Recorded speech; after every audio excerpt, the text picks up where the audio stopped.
episode 19 of the Bakotunes podcast. Today we have Mr. Paul Rodriguez, comedian extraordinary, the godfather of Latino comedy, and just one of the all-around good guy comics on the scene today. What a guy, man. Talking to him on the phone, it was like I was talking to my own brother, or my tío. That's uncle in Spanish, just in case you didn't know. And we're talking about his upcoming appearance here in Bakersfield with the Latin Kings of Comedy Tour Volume 2, Friday, May 12, 2006 at the Bakersfield Fox Theater. And if you're not familiar with the Latin Kings of Comedy, you got to go out and rent Latin Kings of Comedy Volume 1. It's got Cheech Marin, it's got George Lopez when he was barely getting ready to bust out, and of course the King, Paul Rodriguez. Let's kick right into it. It's a nice lengthy conversation with Paul Rodriguez.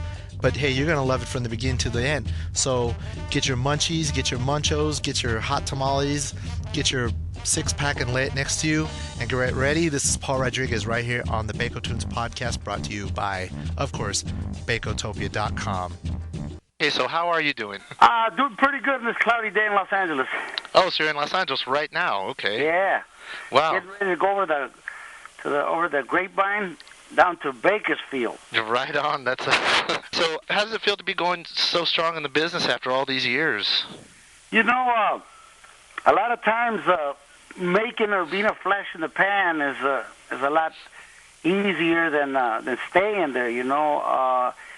I'm surprised myself. I'd figured by now I would have been retired or at an old folks home somewhere. But it's still fun. The audiences are still coming out, and now I'm basically just introducing a whole new breed of talented young guys.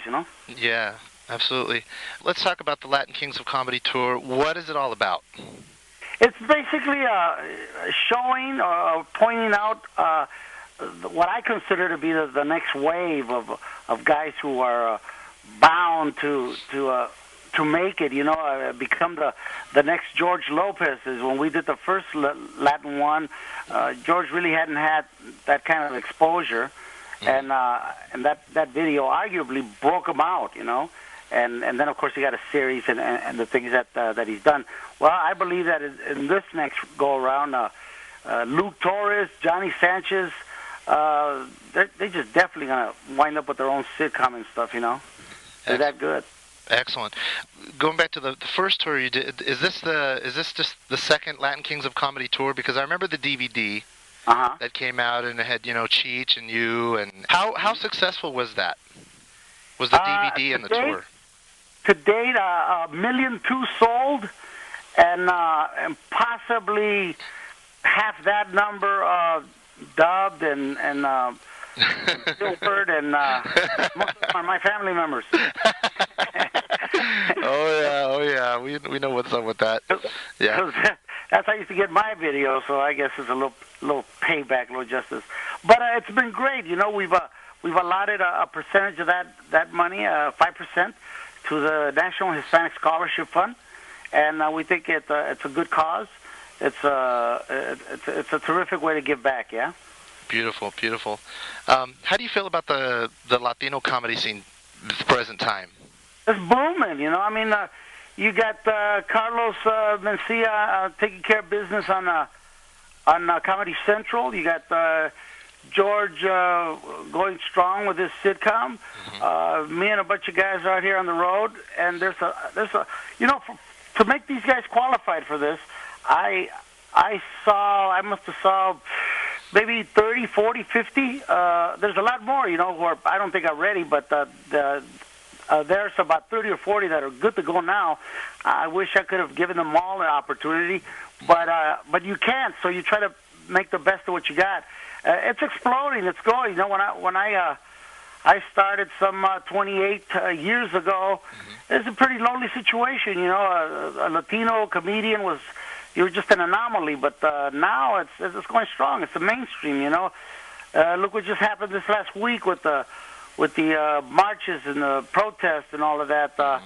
I had my own slant on that. There were a lot of comedians out there, and we had comedians out there in the middle of the whole thing. We weren't marching because we're lazy, and basically we had suggestions of other people how they should march. We believe that fat people should march, and we believe that if you're legal and Latino in this country, you should march in place. If you're illegal, you should march backwards.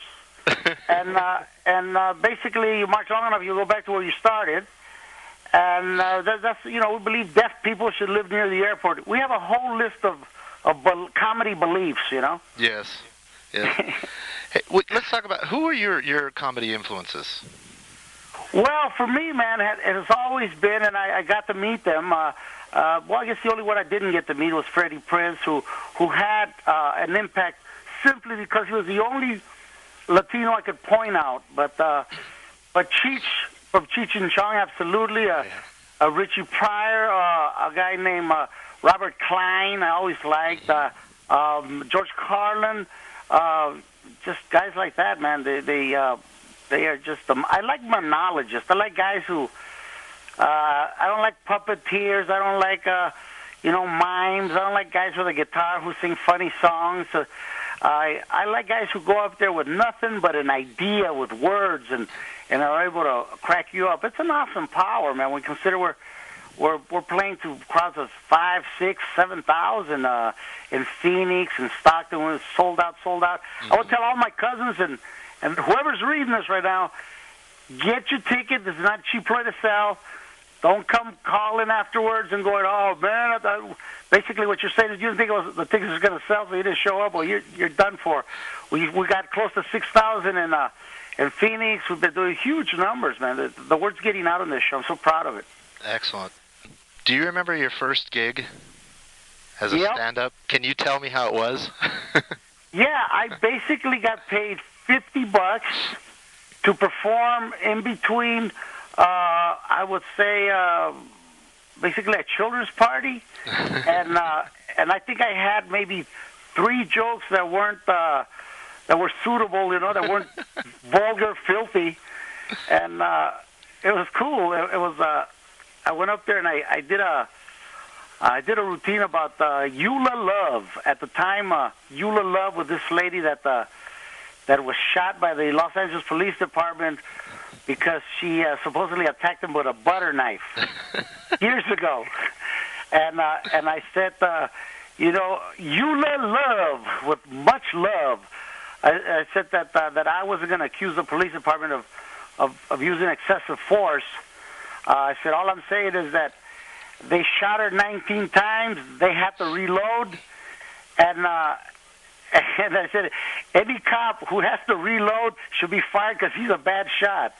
Oh, so that was a little too hip and social for 12-year-olds. And they all looked at me the same way I looked at Jeopardy, but I was learning. That's awesome. Dad, what's that mean? Yeah, hey, so I remember you watching you on AK Pablo back in the day, and I come from McFarland, and so, we're all Mexican over there, so watching you on TV was always a really big deal for everybody. Gateway to famoso. Yeah, exactly. What was that experience like? Because, right after Freddie Prinze passed, you were like the one that came up. You stepped up, and everybody was like, who's this Paul Rodriguez guy? Basically, what happens is that the saying is that necessity is the mother of invention, and I say that poverty is the mother of necessity. My family's from Fresno. We're migrant farm workers. My father's injured on the job. I got out of the Air Force. I was going to college, but I really wasn't finding what to do with my life. Where to go, direction, and in college I needed some pretty easy electives, to fill in, and it turned out to be drama, and I have no intention of being an actor, a comedian. It's just simply that's all where all the pretty chicks are, They're in drama. They all want to be actresses, so you might get lucky there. So I went there, and then I found the stage to be alluring, and it's a great thing in life, and I tell youngsters this. When you find that which you feel a light illuminate, like when you were born to do that, it's a wonderful thing, because I think every one of us through life, high school is such a confusing thing, because you're trying to find out what's my place, what is it that I'm supposed to do? Am I supposed to be a writer? Am I supposed to be a welder? A candlestick maker? What is it that God put me on this planet for, that I have skill and talent for? And I was lucky enough to find that thing. Some people go their whole lives and they don't find it. Some people find out sometimes too late that they are writers, that they're performers. But lucky me, and before I knew it, I was doing that. Before even I knew what I was doing, I mean, there was no one for me to look at to try to pattern myself after. I tell Carlos and George and all these guys that I'm certainly isn't the best. Never saw myself as that, but at least they had the benefit of saying, I'm better than that dude. I think that I influenced the explosion of Latino comedians because perhaps I was that lousy. People every vato saw me on TV and go, "Oh, I got funnier stuff than that." But just trip on this. Had I not been that untalented, I'd still be at it. I mean, I think I influenced a lot of people by the fact that I couldn't turn to any Latino. By that time, Freddie Prinze had taken his own life. Yeah. And Cheech and Chong had broken up, and I didn't know what to do, so I was forced to do that. And you re-pioneered the whole movement, man. The whole. Not trying to take any credit. I'll simply say this: that I tried to be the best Paul Rodriguez I could, and of course there's a lot better ones since and will be, but there's only one Christopher Columbus, and I'm not bragging about that. It's a fact. And Christopher, if you look at it, didn't exactly have a great life. He died of syphilis in the Dominican Republic. So hopefully that won't happen to me. But because I got a great son. I don't know if you've heard about the P-Rod, but of course. That boy is of course, man. My son is a skateboarder, big fan. I still subscribe to Thrasher magazine, everything like that. So, and I watch ESPN, so of course I've seen him. He said I was just watching some videos that they have on the web, and he's never bragged about it. He's never showed them to me. I think my son is blessed because he's kind of shy, and he's not a braggart, and he lets his feet do his talking, and he's got a lot of qualities that his old man certainly didn't give him. But he is he's blessed too because he found something that he does well in life, and my father told me that I remember when I told him I was going to be a comedian, he literally said, "Ha! Don't make me laugh." And I told my mom, I wanted to be a comic and I needed a few dollars to go to New York, and she said, "Act like you got money." And that's all the way they could help, Yeah. And when my son told me he was going to be a skater, I wasn't all that thrilled. I didn't understand what it was, and I said, "Oh man, do something with your life except that." But he was so successful that we both agreed that when he has a son or a daughter, if this child decides to play checkers, we're going to run out and get him the best checkerboard there money can buy, because he just might be good at it, Absolutely. So we're not going to try to choose a career. We're going to let the career choose you. I spoke with Gabriel Iglesias when his stop here, and he mentioned you as you are the one for him. I love Gabriel. I see so much talent. And look, comedians are like I've always said that comedians are like restaurants. Some people serve cuisine, really foo-foo, high uppity food, what I would consider intelligent stuff. Your Stephen Wrights, your Dennis Millers, where you have to have the IQ of an Einstein and Stephen Hawking to understand their references. And some people, serve out of a roach coach. They serve the ordinary blue collar plate, and some people a little restaurant, and some people, serve Mexican food. Some people at deli.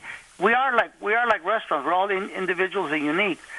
And I happen to think I serve Mexican American,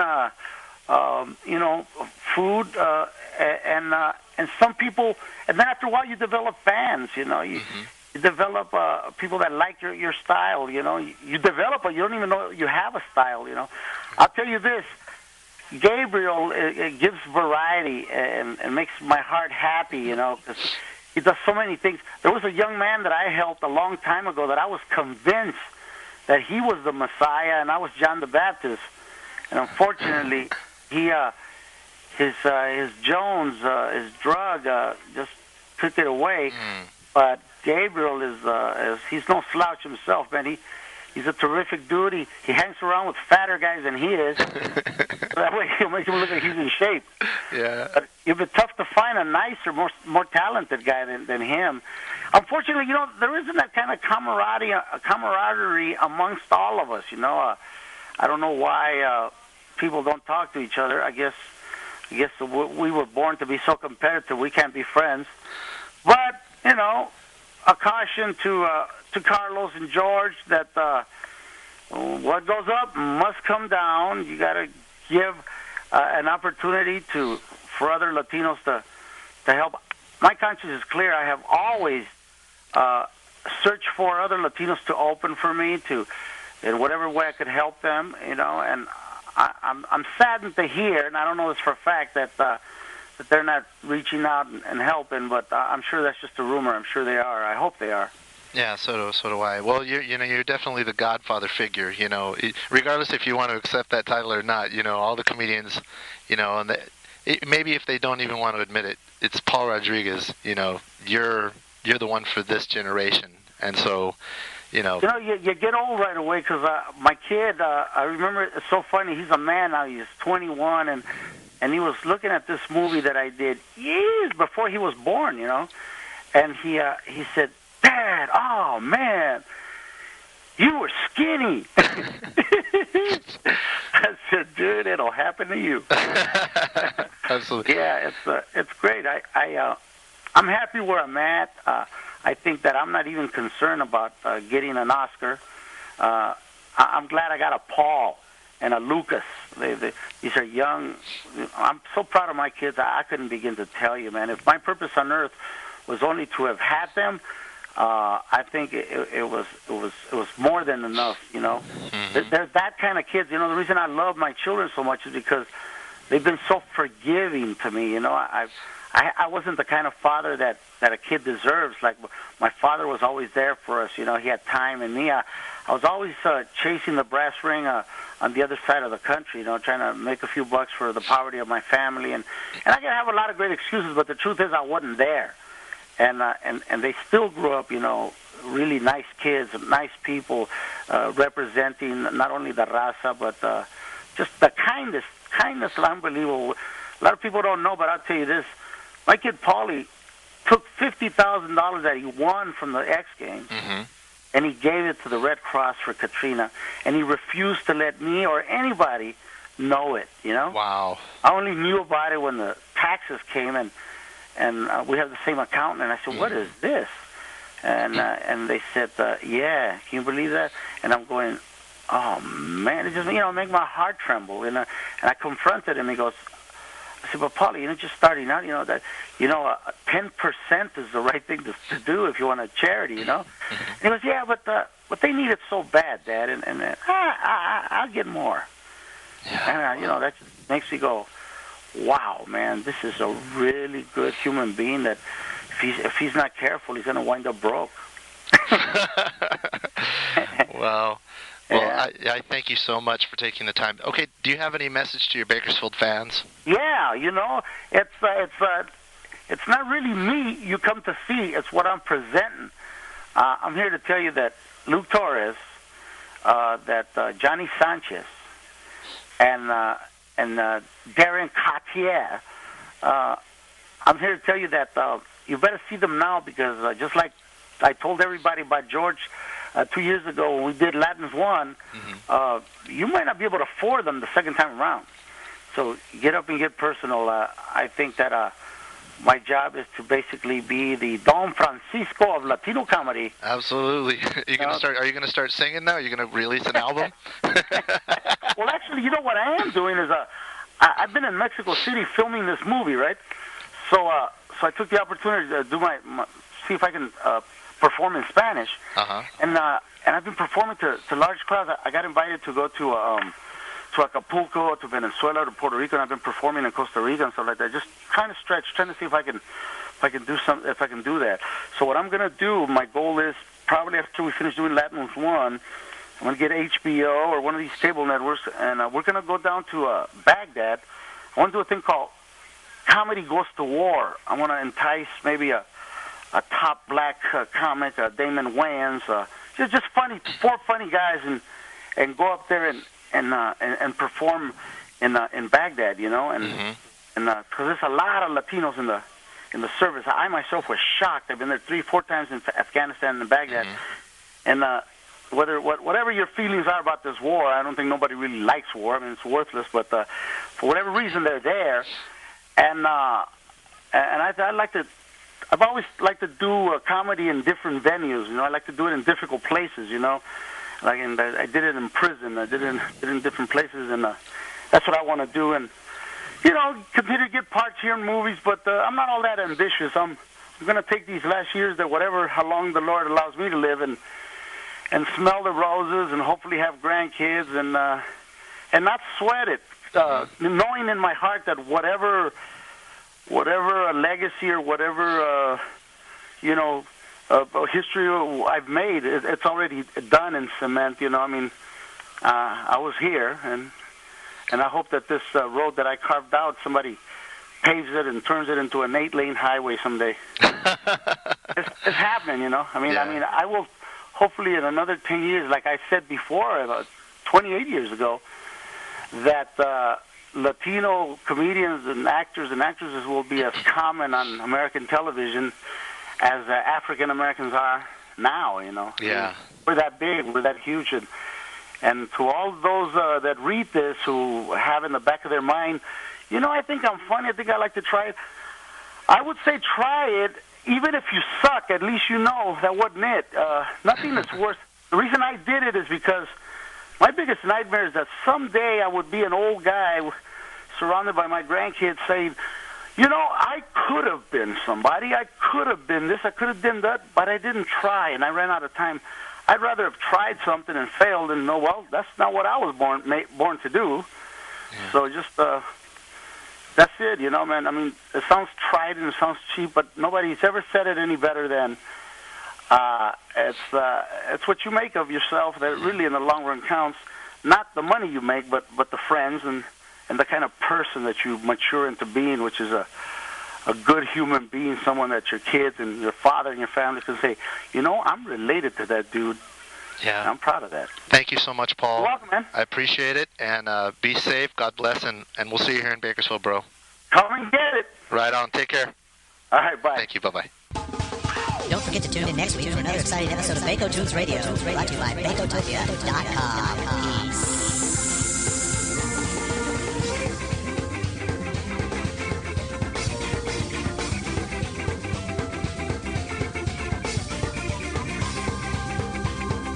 Peace.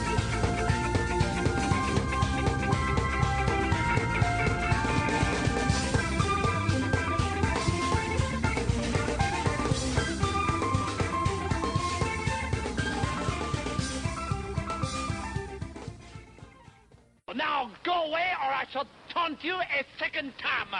Bakotunes Radio.